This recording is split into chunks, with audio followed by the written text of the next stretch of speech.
Hopefully जो है वो मेजॉरिटी ने अब ज्वाइन कर लिया है और जो इशू था वो रिजॉल्व हो गया है। तो हम प्रीवियस क्लास में बात कर रहे थे अबाउट एन एटम, और एटम में हमने ये डिस्कस किया था कि एटम के जो है वो there are 3 fundamental particles, proton, electron and neutron. फिर हमने थोड़ा सा उनकी कंपोजिशन पे बात की एंड लेटर ऑन हमने ये डिस्कस किया कि how to calculate number of proton, electron and neutron. और उसके साथ साथ हमने ये भी डिस्कस किया कि हम जो है वो उसको किस तरह से जो है अगर हमारे पास कोई कॉम्प्लेक्स आयन है तो उसमें फिर हम प्रोटॉन, इलेक्ट्रॉन और न्यूट्रॉन कैसे फाइंड आउट करते हैं। देन मैंने आपको एक डिफ्लेक्शन डायग्राम या रे डायग्राम जो है वो बताई कि जब आप इलेक्ट्रॉन, प्रोटॉन और न्यूट्रॉन को इलेक्ट्रिकल फील्ड से पास करते हैं तो on the basis of their charge to mass ratio, वो चार्ज टू मास रेशो की बेस पर डिफ्लेक्ट करते हैं। जिस पार्टिकल का मास ज्यादा होता है वो ज्यादा डिफ्लेक्ट करता है, और जिस पार्टिकल का मास कम होता है वो कम डिफ्लेक्ट करता है। और जो एंगल ऑफ डिफ्लेक्शन है वो इस बात पे डिपेंड करता है कि आपका जो पार्टिकल है वो कौन सा पार्टिकल है, कितना हैवियर है या कितना लाइटर है। अब आपको मैं बताऊं नेक्स्ट ये कि यही डायग्राम, डिफ्लेक्शन या रे डायग्राम जो है वो सम टाइम आपको कॉम्प्लेक्स आयन के साथ भी आ सकती है। कॉम्प्लेक्स आयन के साथ आने का मतलब ये है कि अगर एग्जामिनर आपसे कहता है कि आप जो है वो डिफ्लेक्शन डायग्राम शो करें H11 D प्लस 1 एंड 2, आपको पता है D इज ड्यूटियम, और D जो है इट इज नेगेटिवली चार्ज्ड, और हीलियम इज 2 पॉजिटिव, और ये है 2 and 4। Now suppose you have a mixture of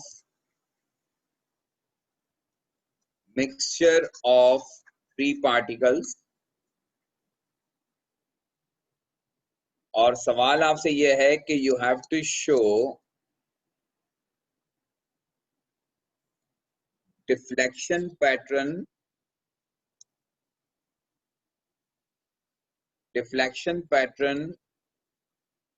in one diagram when above 3 particles were passed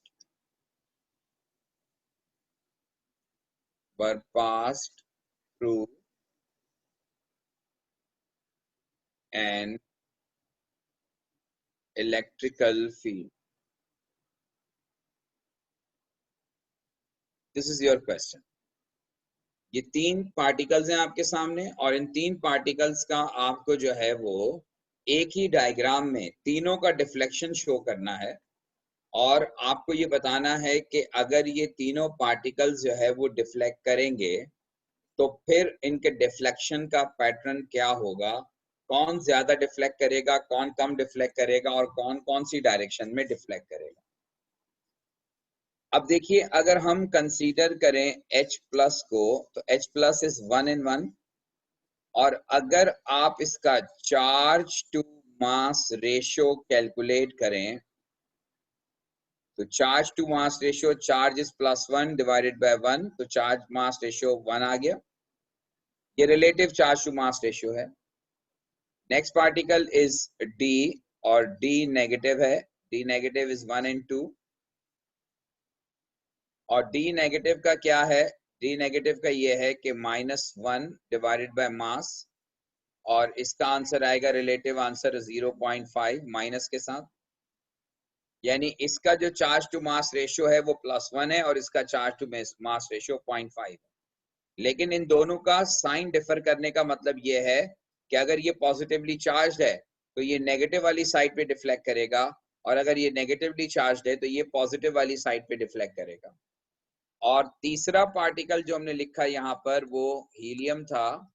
helium is 2 positive और इसका 2 and 4 है। अब आप अगर हीलियम का चार्ज टू मास रेशियो निकालेंगे तो हीलियम का चार्ज इज +2, मास इज 4, तो +2/4 आंसर विल बी +0.5। ये हमने 3 मुख्तलिफ रिजल्ट्स ऑब्टेन किए हैं। अब अगर आप डी नेगेटिव और He2 पॉजिटिव को कंपेयर करें तो जो दोनों का डिफ्लेक्शन पैटर्न की वैल्यू है वो सेम है, लेकिन साइन अपोजिट है। यानी कि दोनों सेम डिफ्लेक्ट करेंगे बट विद अपोजिट साइन। यानी अगर एक नेगेटिव साइड पे डिफ्लेक्ट करेगा तो दूसरा पॉजिटिव साइड पे डिफ्लेक्ट करेगा। एज कंपेयर टू हाइड्रोजन जिसकी वैल्यू +1 है, यानी इसका मतलब मैं ये कह सकता हूं कि H पॉजिटिव का डिफ्लेक्शन ज्यादा होगा क्योंकि उसका चार्ज टू मास रेशियो ज्यादा है, जबकि डी नेगेटिव और He2 पॉजिटिव का डिफ्लेक्शन कम होगा क्योंकि उसका चार्ज टू मास रेशियो कम है। लेकिन डी नेगेटिव और He2 पॉजिटिव दोनों का जो डिफ्लेक्शन पैटर्न है इट विल रिमेन सेम। तो अब मैं यहाँ पर एक डायग्राम बना रहा हूं। ये हमारी फोटोग्राफिक फिल्म है। फर्ज करें ये पॉजिटिव टर्मिनल है, ये नेगेटिव टर्मिनल है। ये हमारा डिटेक्टर है जहां पे ये पार्टिकल डिटेक्ट होंगे। फर्ज कीजिए कि ये हमारी सोर्स है, यहाँ से ये पार्टिकल्स आ रहे हैं। ये हमारी सोर्स है, इन पार्टिकल्स यहाँ से हम इंजेक्ट कर रहे हैं। ये हमारा पॉजिटिव टर्मिनल है और ये हमारा नेगेटिव टर्मिनल है, जैसे कि मैंने यहाँ पर शो भी किया। अब हम मिक्सचर हमारे पास किस किस का है? मिक्सचर हमारे पास H पॉजिटिव का है, D नेगेटिव का है और He2 पॉजिटिव का है। ये इन 3 चीजों का मिक्सचर है जिसकी कैलकुलेशन मैं आपके सामने शो कर चुका हूं। अगर हम इनको पास करेंगे थ्रू इलेक्ट्रिकल फील्ड तो ये तीनों पार्टिकल पहुंचेंगे इलेक्ट्रिकल फील्ड में। अब इलेक्ट्रिकल फील्ड में जाके इनको डिफ्लेक्ट होना है। अगर मैं कंसीडर करूं कि अगर ये अनडिफ्लेक्टेड होता, अब ये रेड लाइन क्या बात इंडिकेट कर रही है? ये सिर्फ मैं डायरेक्शन के लिए लगा रहा हूं। अब सवाल ये है कि कौन सा पार्टिकल कहां जाएगा। H positive will move towards negative terminal, तो H पॉजिटिव का डिफ्लेक्शन नेगेटिव टर्मिनल की तरफ होगा। ये नेगेटिव टर्मिनल की तरफ हमने इसका डिफ्लेक्शन शो कर दिया।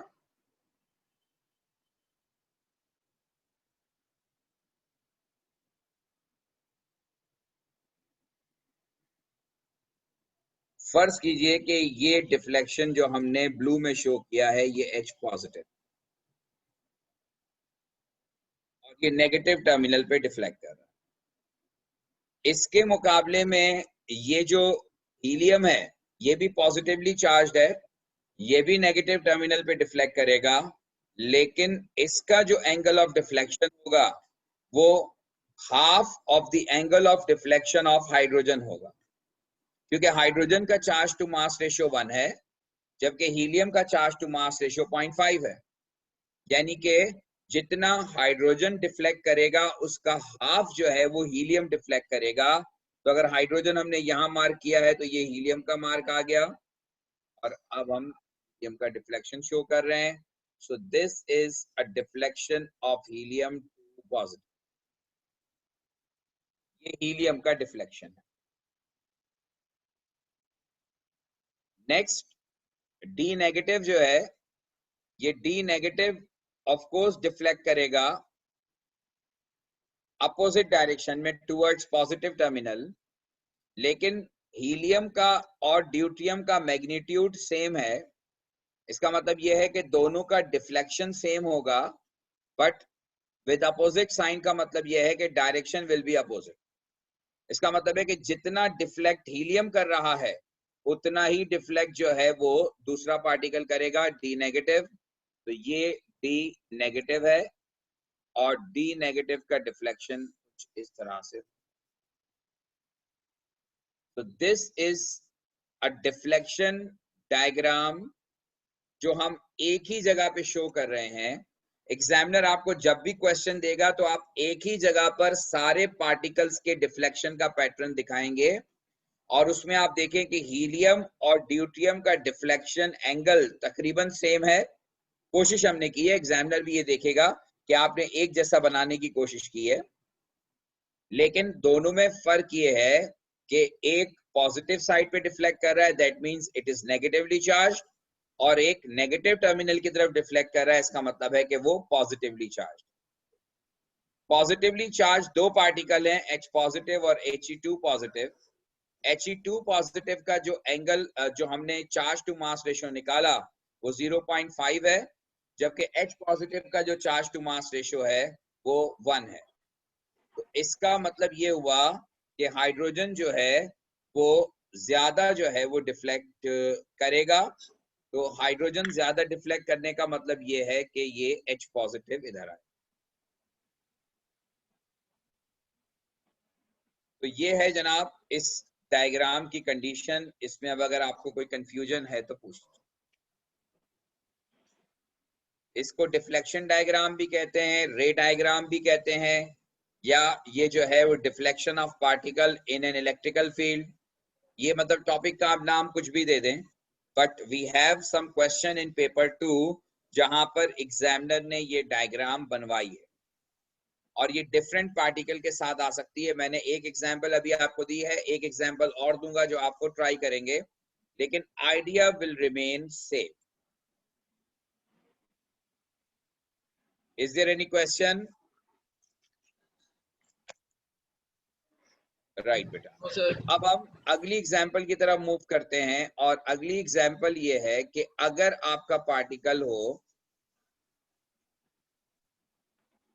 D positive, that is 1 and 2 deuterium, उसके बाद है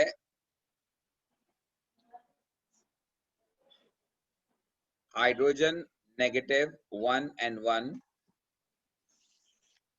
और उसके बाद है lithium positive, it will be 3 and 7, और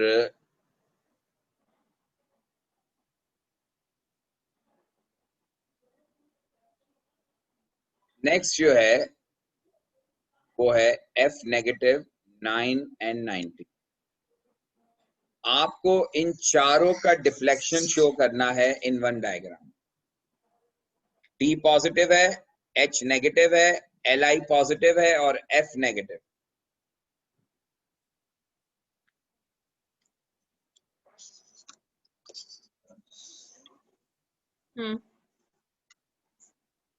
आपको उसी तरह से पहले डिफ्लेक्शन डायग्राम बनानी है।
चलिए अब आप देखें चार्ज टू मास रेशियो अगर हम निकालें डी का, तो चार्ज टू मास रेशियो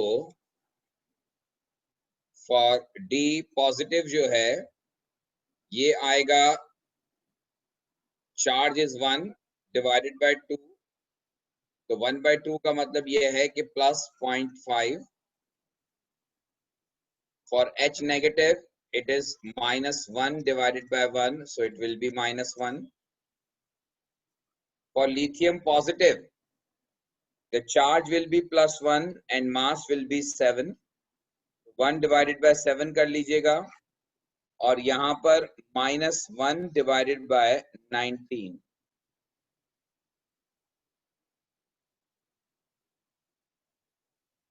अब आप देखिए कि सबसे ज्यादा डिफ्लेक्शन जो वैल्यू नजर आ रही है आपको मैग्नीट्यूड में, इन टर्म ऑफ मैग्नीट्यूड, वो H की है। इसका मतलब है कि सबसे ज्यादा डिफ्लेक्ट जो करेगा वो H करेगा, और उससे अपोजिट साइड पर उसका हाफ डिफ्लेक्ट जो करेगा वो D करेगा। तो अब अगर हम ये हमारे स्टार्टिंग पॉइंट दें और ये जो है वो हम पॉजिटिव और इसको नेगेटिव टर्मिनल कंसीडर करें, और ये हम एक रेफरेंस लाइन बना देते हैं। अब जब ये पार्टिकल डिफ्लेक्ट करेंगे तो इन पार्टिकल्स का डिफ्लेक्शन में सबसे ज्यादा डिफ्लेक्ट जो कर रहा है वो H नेगेटिव कर रहा है, तो ये पॉजिटिव साइड पे डिफ्लेक्ट करेगा, और ये पॉजिटिव साइड पे जब डिफ्लेक्ट करेगा तो फर्ज करें हम इसका ये डिफ्लेक्शन शो कर दें। So this is for H -1.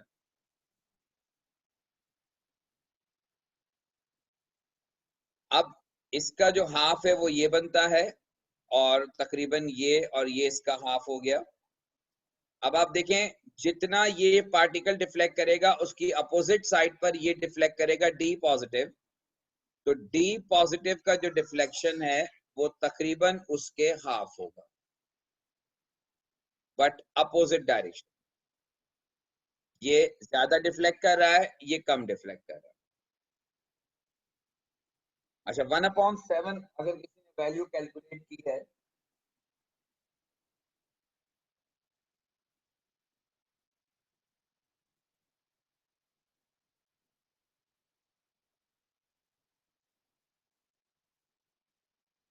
One upon seven का आंसर क्या आ रहा है बेटा? 0.14. 143.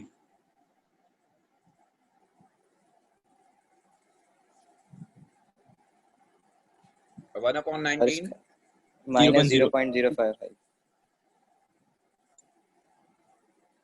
अब ये प्लस है तो ये नेगेटिव साइड पे डिफ्लेक्ट करेगा। ये 0.5 है और ये 0.14 है, तो अब आपको अंदाजा है कि ये इससे हाफ से भी कम डिफ्लेक्ट करेगा। तो अब एग्जामिनर सिर्फ ये देखेगा कि आपने इसका डिफ्लेक्शन पैटर्न क्या शो।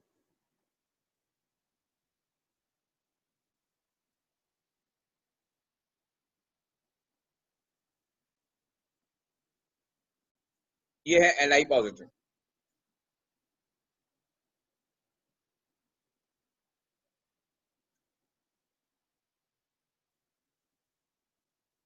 अब फाइनली फ्लोराइड -0.5, तो फ्लोराइड का डिफ्लेक्शन बहुत ही कम होगा।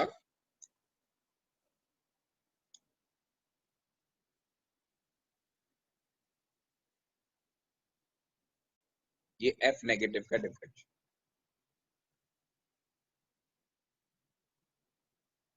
एक ही डायग्राम में हमने डिफ्लेक्शन पैटर्न्स जो है वो मेंशन।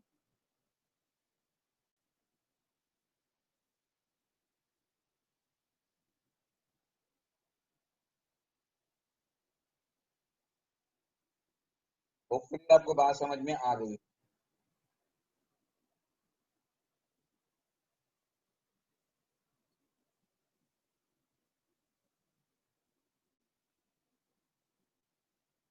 कोई क्वेश्चन है तो पूछ लें।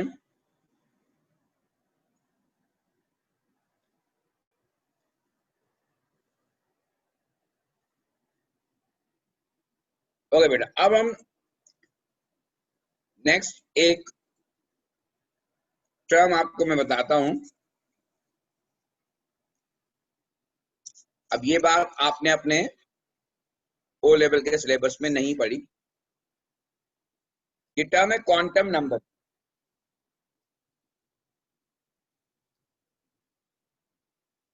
देखिए, जब किसी भी एटम के अंदर, न्यूक्लियस के अंदर जो है वो प्रोटॉन और न्यूट्रॉन होता है, लेकिन आपको पता है कि उस न्यूक्लियस के अराउंड इलेक्ट्रॉन्स कंटिन्यूअसली रिवॉल्व कर रहे होते हैं, और किसी भी एटम के अंदर जो इलेक्ट्रॉन्स की पोजीशन है, उनकी जो मूवमेंट है, उसको रिप्रेजेंट करने के लिए हम कुछ नंबर्स यूज करते हैं।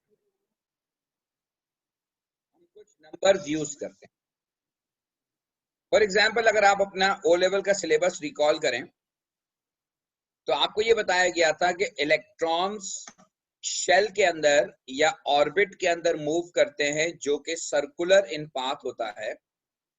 और उसमें जब इलेक्ट्रॉन मूव करते हैं तो वहां पर आपको बताया था कि जो शेल का नंबर होता है उसको n से रिप्रेजेंट किया गया था, और आपको कहा गया था कि n की वैल्यू 1 2 3 4 कुछ भी हो सकती है, और n का मतलब था नंबर ऑफ शेल, कि इलेक्ट्रॉन पहले वाले ऑर्बिट के अंदर है, दूसरे वाले ऑर्बिट के अंदर है, तीसरे वाले ऑर्बिट के अंदर है। तो ये जो नंबर 1 2 3, ये नंबर जो था ये actually quantum numbers. Quantum numbers हम डिफाइन करते हैं कि those numbers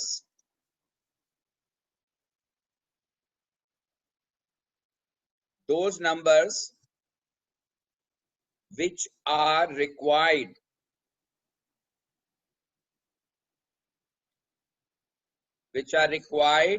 to explain about position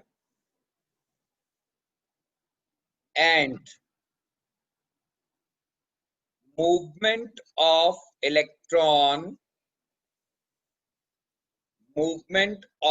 electrons in an atom, हम इसे क्वांटम नंबर कहते हैं।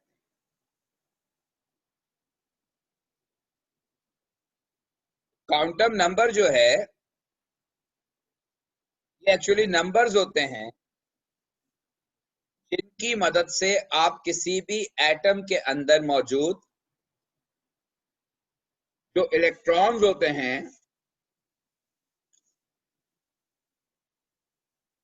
उन इलेक्ट्रॉन्स की पोजीशन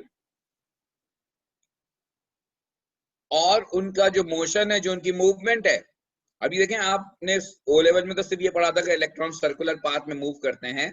अब बात यहाँ पे बड़ी मुख्तलिफ हम करेंगे आगे।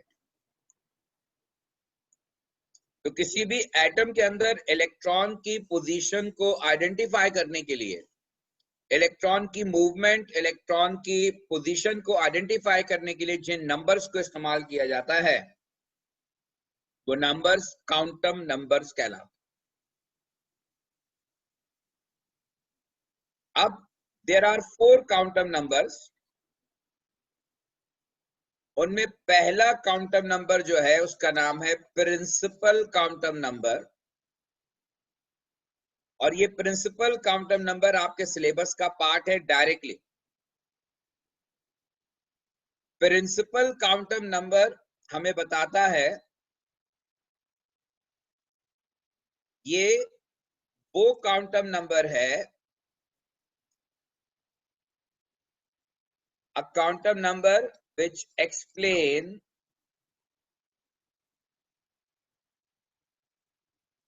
about orbit, about number of orbit or shell in which electrons in which electrons are moving around the nucleus.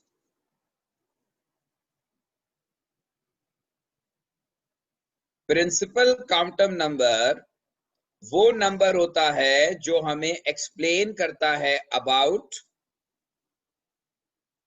number of orbit or shell in which electrons are moving around the nucleus. यानी electron कौन से orbit के अंदर, कौन से shell के अंदर move करते हैं, इसकी इंफॉर्मेशन जो हमें देता है वो principal quantum number. Now principal quantum number की टर्म आपके सिलेबस का पार्ट है, मैं फिर कह रहा हूं, आपको पता होना चाहिए कि प्रिंसिपल क्वांटम नंबर जो ओ लेवल में आप जिसको ऑर्बिट कहते थे, अब एग्जामिनर आपसे कहेगा कि प्रिंसिपल क्वांटम नंबर, आप फौरन समझ जाएंगे कि वो नंबर ऑफ ऑर्बिट की बात कर रहा है। Principal quantum number is represented by small n, ये सिंबल है जो कि प्रिंसिपल क्वांटम नंबर के लिए हम यूज करते हैं। And the possible values of principal quantum number are 1, 2, 3 onward.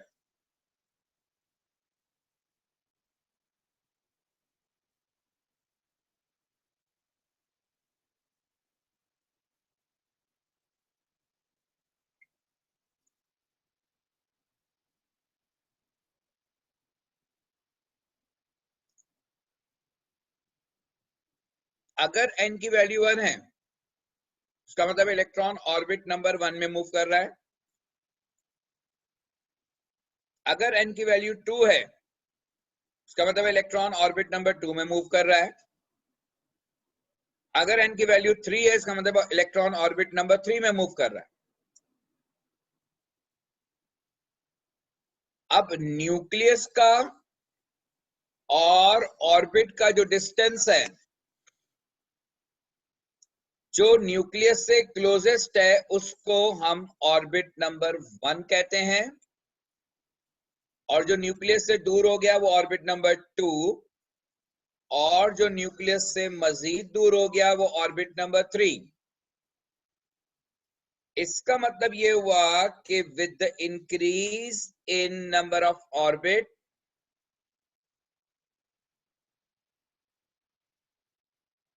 with the increase in number of orbit,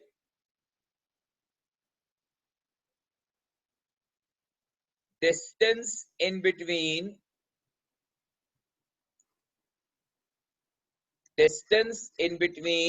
nucleus and outermost orbit, distance in between nucleus and outermost orbit increases.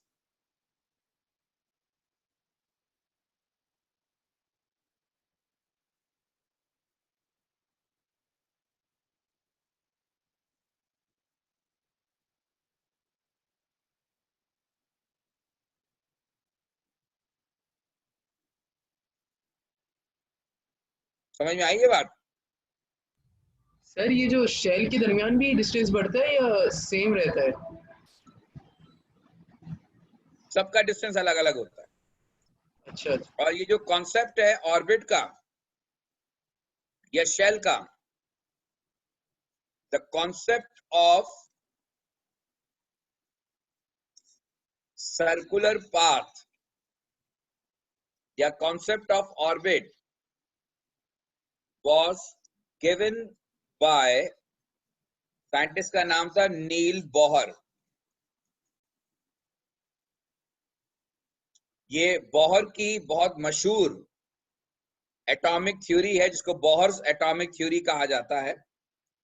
उसने ये कहा था कि जो इलेक्ट्रॉन्स होते हैं, electrons revolve around the nucleus in a circular path, and every circular path has fixed energy level. ये जो सर्कुलर पाथ या ऑर्बिट्स हैं, इसी वजह से इन ऑर्बिट्स को ऑल्टरनेटिव नाम क्या दिया जाता है? ऑर्बिट्स आर ऑल्सो नोन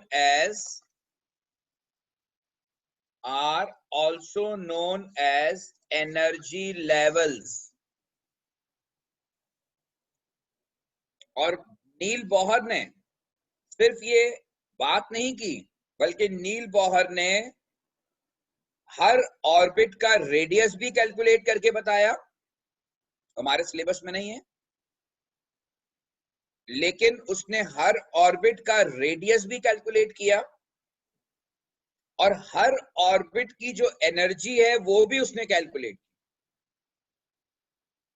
और उसने ये फाइंड किया कि हर ऑर्बिट की एनर्जी दूसरे ऑर्बिट से मुख्तलिफ है। इसकी वजह यह है कि जैसे जैसे न्यूक्लियस से ऑर्बिट दूर होता जाता है, उसका डिस्टेंस बढ़ता जाता है, उसके साथ न्यूक्लियर अट्रैक्शन कम होती जाती है। और न्यूक्लियर अट्रैक्शन कम होने का मतलब यह है कि वो हाई एनर्जी का हो जाता है, क्योंकि जो ऑर्बिटल न्यूक्लियस से ज्यादा अट्रैक्ट होता है वो स्टेबल होता है, उसका एनर्जी कंटेंट कम होता है। ये भी ध्यान में रखिएगा। तो जितना ऑर्बिट जो है, if an orbit closer to the nucleus, अगर आपका orbit closer to the nucleus है तो इट हैज और experience greater attractive force,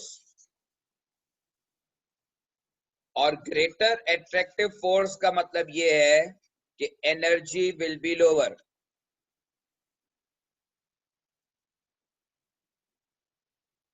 energy will be lower.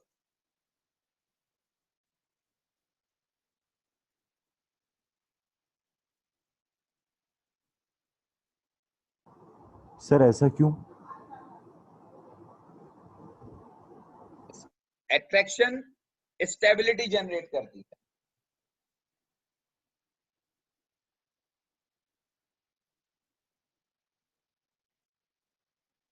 जितना ऑर्बिटल न्यूक्लियस के क्लोज होगा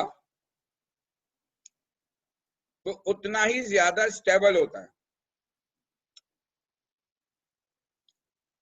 और जो चीज स्टेबल होती है वो लेस एनर्जाइज होती है। आप खिलौने में चाबी भरें, चलेगा, शुरू में तेज, आहिस्ता आहिस्ता अपनी एनर्जी लूज करता जाएगा, एनर्जी यूजअप होती जाएगी, और एक वक्त आएगा जब वो स्टॉप हो जाएगा।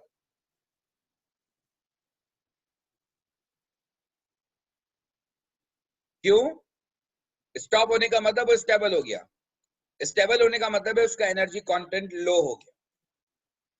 जैसे जैसे एनर्जी कंटेंट कम होता जाता है, एनर्जी कंटेंट लो होता जाता है, स्टेबिलिटी बढ़ती जाती है। लिहाजा जो ऑर्बिटल यानी जो ऑर्बिट न्यूक्लियस से ज्यादा अट्रैक्ट हो रहा होता है, न्यूक्लियस से ज्यादा अट्रैक्ट हो रहा होता है, वो कम एनर्जाइज हो, यानी कि वो स्टेबल होता है। देखें, स्टेबिलिटी और एनर्जी अपोजिट है। जो पार्टिकल जितना ज्यादा एनर्जाइज होगा वो उतना ही कम स्टेबल होगा। आमतौर पे कहते हैं ना कि जो छोटे बच्चे होते हैं उनमें एनर्जी बहुत ज्यादा होती है, और उनकी एनर्जी कंजम्पशन के लिए उनको फिजिकल एक्टिविटीज करवाई जाती है। तो जब फिजिकल एक्टिविटी करेगा उसकी एनर्जी कंज्यूम हो जाएगी, तो अल्टीमेटली वो रात में आराम से सो जाएगा, क्योंकि वो रात में स्टेबल हो जाएगा, एनर्जी लूज कर चुका है अपनी। तो जितना पार्टिकल हाईली एनर्जाइज होता जाता है उसकी स्टेबिलिटी कम होती जाती है। इसीलिए न्यूक्लियस के साथ जितना डिस्टेंस बढ़ता जाएगा, क्योंकि ये ऑर्बिट जो हैं, ये ऑर्बिट तो एनर्जी पाथ्स हैं जिनके अंदर इलेक्ट्रॉन्स ने मूव करना है। अगर एनर्जी पाथ की एनर्जी कम होगी तो जो इलेक्ट्रॉन उसके अंदर आएगा वो भी कम एनर्जी वाला इलेक्ट्रॉन होगा। लेकिन अगर एनर्जी पाथ की एनर्जी ज्यादा है तो अल्टीमेटली वहां पर जो इलेक्ट्रॉन जाएगा वो जाएगा जिसकी एनर्जी ज्यादा है। अभी इस पर हमें बहुत सारी आगे बातें करनी है, लेकिन आपको अभी तो मैं बहुत ही बेसिक्स बता रहा हूं। तो जितना न्यूक्लियस के साथ पार्टिकल अट्रैक्ट होता जाएगा या न्यूक्लियस के साथ जितनी ज्यादा अट्रैक्शन होती जाएगी, जो न्यूक्लियस के करीब होता जाएगा उतना ही उसका एनर्जी कंटेंट कम होता जाएगा, क्योंकि न्यूक्लियस अट्रैक्शन की वजह से वो स्टेबल हो रहा है। न्यूक्लियर अट्रैक्शन उसको स्टेबलाइज कर रही है, और जैसे जैसे न्यूक्लियस से डिस्टेंस बढ़ता जाएगा एनर्जी लेवल, एनर्जी उसकी इंक्रीज होती जाएगी। इसीलिए आपको याद होगा जब आपको ओ लेवल में इलेक्ट्रॉनिक कॉन्फ़िगरेशन करवाई जाती थी तो आपको कहा जाता था कि पहले ऑर्बिट नंबर 1 फिल होगा। आप लिखते थे पहले ऑर्बिट में 2 इलेक्ट्रॉन, फिर दूसरे में आप लिखते थे 8 इलेक्ट्रॉन, फिर आप तीसरे में लिखते थे 8 इलेक्ट्रॉन, अगर आपको याद हो। तो उसकी वजह यही है कि पहले आप फिल करते थे पहला वाला शेल, बिकॉज वो न्यूक्लियस से क्लोजेस्ट है और वो एनर्जी कंटेंट के लिहाज से उसकी एनर्जी लोएस्ट है। और जैसे जैसे डिस्टेंस बढ़ता जाएगा, क्योंकि सबसे लोएस्ट एनर्जी वाला है, वहां इलेक्ट्रॉन पहले जाएगा क्योंकि वो सबसे ज्यादा स्टेबल है, वहां पे इलेक्ट्रॉन सबसे ज्यादा सुकून से रहेगा। और फिर उससे अगले शेल में इलेक्ट्रॉन जाएगा, क्योंकि अगले शेल की एनर्जी पहले वाले से ज्यादा है, लेकिन चूंकि पहले वाला फिल हो चुका है तो अब अगली बारी जो है वो उस शेल की है, उस ऑर्बिट की है जो उससे ज्यादा एनर्जी वाला है।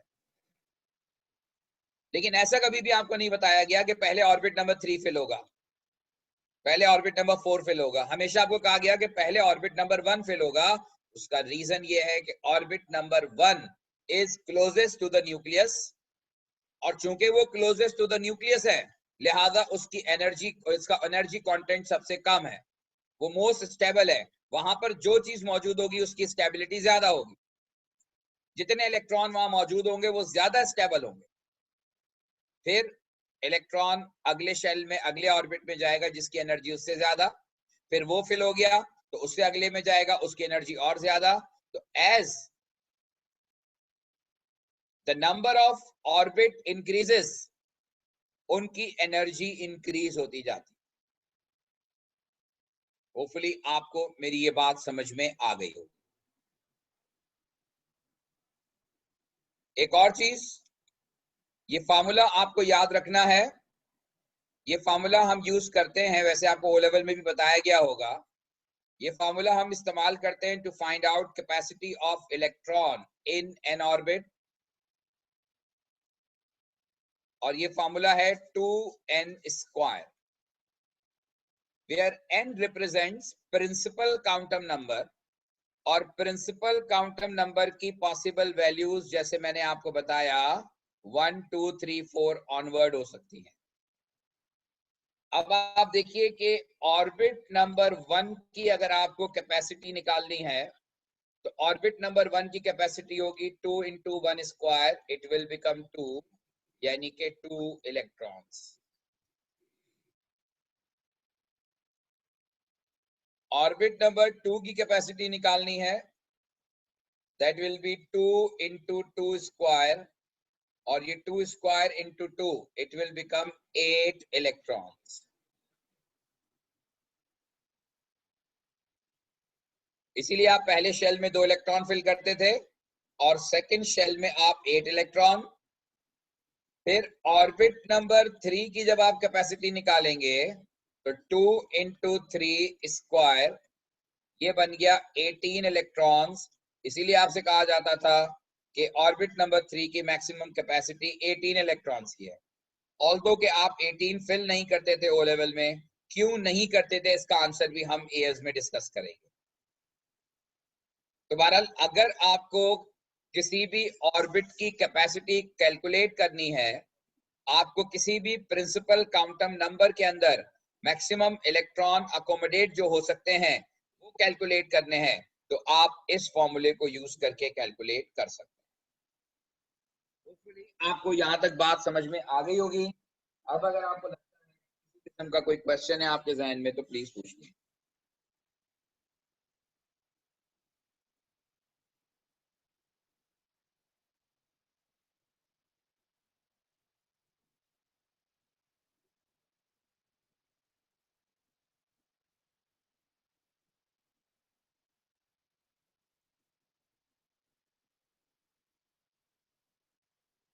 ठीक है जी, अब इंशाल्लाह फिर नेक्स्ट क्लास में बात करेंगे।